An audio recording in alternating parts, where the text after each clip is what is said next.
There was a great revival in the Hebrides in the early 1900s. Began to moved up to the pleading for it into the 40s. Maybe we could say it topped out in the early 50s. Two old women, one was 84 years old and one was 82 years old. One was blind and one was humped over so badly with spinal stenosis, just arched over. But they had passion for revival. They wanted God to work. This is what happened. They couldn't even get out to the church to pray. They couldn't even get out to the church to worship. Their house became a place to meet. People came in. They got so passionate about revival coming to their isle, the Isle of Lewis. They got so passionate about it. They confronted the preacher and wanted to know if he was thoroughly right with God. And they prayed and prayed and prayed. And they'd seen the Lord, they said, with the church filled up and God blessing, a great overflow. And the fire of God struck that tiny little obscure place off the coast of Scotland. And when it happened, there was a young teenage boy that got saved in it. His name was Donald. And the preacher became so dependent upon Donald and so close to Donald, he would ask him to lead in public prayers and help him with the meetings, and he did. Oh, how God worked. People began to hear about it, and the revival fire spread. It spread. And God blessed in a great way. Those two old women, the kind of people don't want in a church anymore. And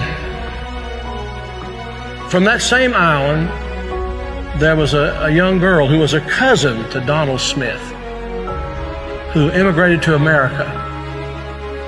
Her name was Marianne Smith McLeod. She came to America and in 1936. She met a man named Fred, and they were married. They fell in love. They were married. God blessed in a great way. And those old women were her aunts. And they came out of that fiery revival, They really experienced revival. And they sent a Bible, a copy of the Word of God that had been used in a special way in that revival, to Marianne. She started having children.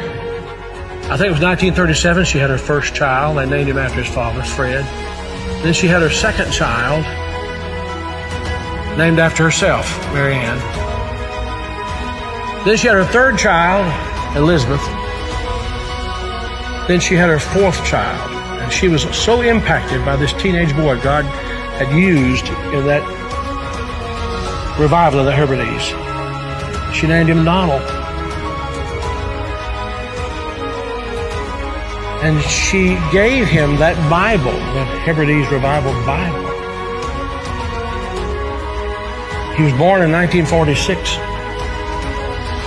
He's now the 45th President of the United States. And that Revival Bible is in the Oval Office. I'm saying to you, I don't know how, why, I don't know how it all comes together. But I believe God is putting some things together to give us just a window. If he could find some open people who know what the window's for. Can this be the time the window's open? Providentially, God has prepared the moment,